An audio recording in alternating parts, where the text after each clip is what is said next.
You know what really gets the blood pumping? A rivalry that just feels, well, more than sport. Oh, absolutely. We're diving into one just like that today. Backlash 2025. Lyra Valkyria, the champ, against Becky Lynch. The man. Yep, we've sifted through, quite a bit of coverage, different takes on it, to really get a feel for this one. Yeah. And this wasn't just, about a belt. It felt like the boiling point of something really personal. Exactly. I mean, sure, the Women's Intercontinental Championship was on the line. Big deal in itself. Right. But the real heat, the animosity, that came from, well, a broken alliance, betrayal. Yeah. That kind of thing always makes it bigger than just a match. It hits different.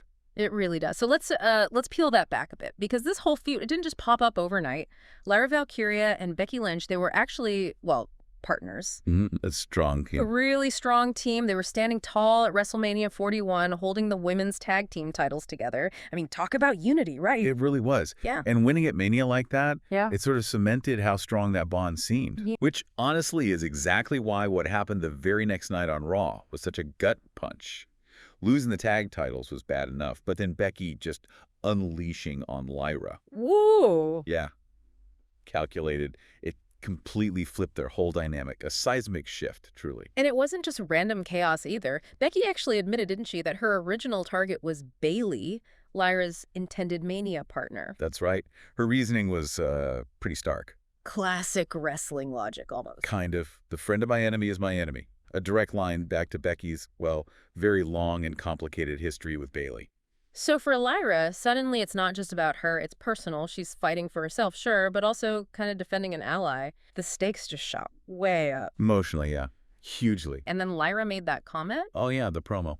Saying she's actually a better wrestler than Becky.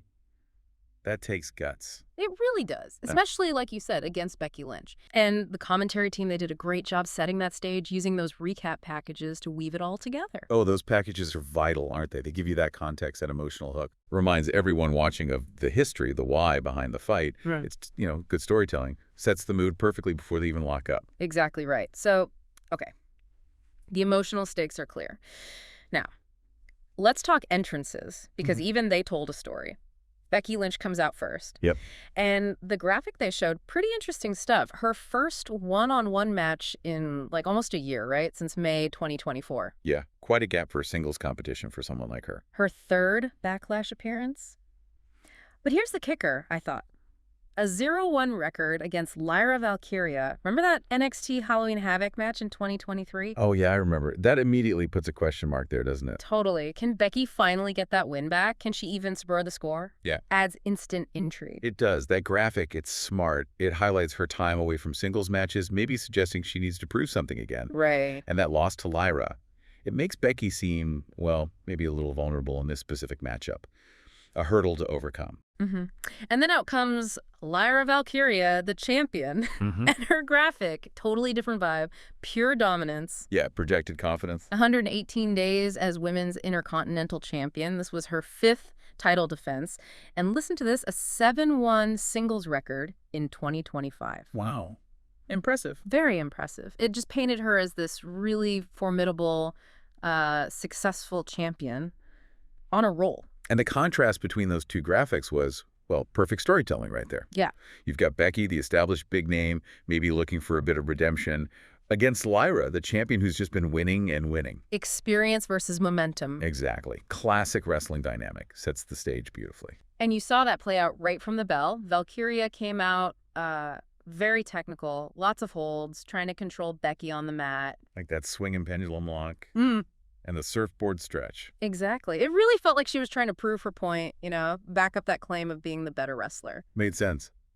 But you can't sleep on Becky Lynch's experience. She knows how to shift gears. Oh, definitely. She weathered that initial storm and then, boom, took control, took the fight outside the ring. And started jawing at Lyra's fiancé at ringside. LJ Cleary showed him on camera. Right, LJ Cleary. Very talented wrestler himself, active on the international indies. Yeah, good stats, apparently. It just kind of grounds Lyra a bit, shows her world outside the ring, makes her fight feel even more real. It humanizes her, definitely. Reminds the audience there are real people, real relationships involved beyond just the title. Helps you invest in her more, understand what this means to her personally. Some reports even mention Becky referencing him in a promo before the match, kind of hinting she played a part in them getting together. Adds another layer, doesn't it? Sure. It definitely raises the temperature. But okay, back inside the ropes, it became a real scrap. Totally back and forth. Valkyria hit some big moves like that running fisherman's buster. Powerful move. And then that superplex off the top. Huge moment. But Becky fired back. Right. Lots of suplexes, going for submissions. She wasn't giving Lyra any space. The near falls felt really close. So close. You really bought into them. And after that, Becky got even more desperate, grabbing the ropes on a pin attempt. Classic shortcut. And the ref, Jessica Carr, she played a part too. Yeah, she stopped Becky from using a chair at one point. Yeah. A classic heel move attempt. And then there was the whole thing with the turnbuckle pad later on. Yeah, the exposed turnbuckle. Becky ripped the pad off, looking for that cheap advantage. Right. But Valkyria blocked Becky's attempt to use the exposed steel to her advantage and hit her with the Nightwing. Right. The ref. The count. Yeah, the count seemed a little slow. Some reports said she had to reposition because of where the exposed buckle was. Just that slight hesitation. Gave Becky time to kick out. The drama. You can feel the frustration. Definitely. And there was apparently a thumb to the eye as well. Ref didn't catch it, just showed she was willing to do whatever it took. So after all that, 18 minutes or so of just brutal action, how did it end? Well, not how many expected. Becky went for her finisher, the manhandle slam. Yeah. Lyra countered, rolled her up, quick thinking, 1, 2, 3. Lyra Valkyria retains. Wow, caught her completely off guard. Clean win for Lyra. Clean win, yes. Maybe not that definitive statement finish some were expecting after such a war. Yeah, a roll-up can feel a bit abrupt sometimes, especially after a long physical match like that. And Becky's reaction told the whole story. Just pure rage. Lost it. Completely lost it. Attacked Lyra after the bell. It got so bad, officials, even GM Adam Pearce, had to run down and pull them apart. Yep. Made it absolutely clear this feud, not over, not by a long shot. And it was interesting, hearing the commentators, a lot of them seemed genuinely surprised Lyra won. Really? Most people expected Becky to take the title. Seems like it. Which honestly says a lot about how well Lyra's been built up as champion. One other small note. People noticed Lyra seemed to be favoring her nose after the match. Oh, really? Maybe broken. Possibly. Just shows how physical that match was. These athletes put their bodies through a lot. No kidding. It was intense. And the drama didn't even end with the bell because Michael Cole kept mentioning that potential nose injury afterwards. Is it broken? Is she okay? Leaves you hanging a bit. Yeah, adds that immediate cliffhanger about her condition. And reports also noted the crowd was really behind Lyra. That's huge. Yeah. Getting that reaction against someone like Becky Lynch, that's a big deal for a rising star. It really feels like a defining moment for her on the main roster, Beating Becky Lynch clean in the middle of the ring. That's a statement. Yeah, it kind of proves she belongs, that she can stand on her own against the very best. Establishes her as a top talent. So where does it go from here? Like you said, a rematch feels inevitable. And maybe Lyra's fiancé gets involved somehow. Could add another twist. Could be. It's also significant just thinking about the title itself. The Women's Intercontinental Championship. This was its first time being defended on a big stage like Backlash, right? Good point. And you have to wonder if Becky's involvement is what gave it that spotlight. Her star power definitely elevates things. That's a fair argument. Her name brings eyes. Let's look at the expert analysis then.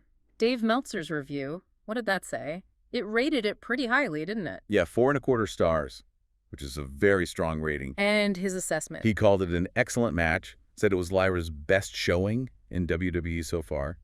He made a point that they just seem to bring out the best in each other, Good chemistry. Did he comment on Becky's role? He did.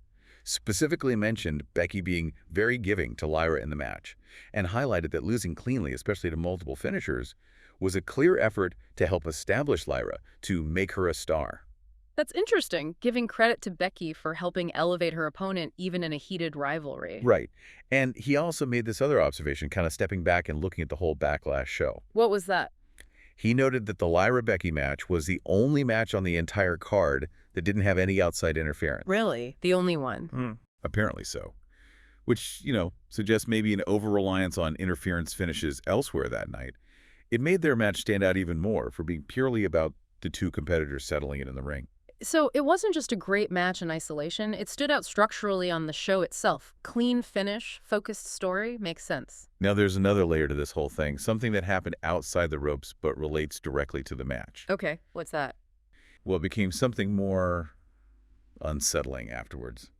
The sources detail a really significant and pretty nasty social media reaction aimed at Lyra Valkyria's fiancé, LJ Cleary. Aimed at him. Why? What kind of reaction? Just abuse, rude comments, people being awful online.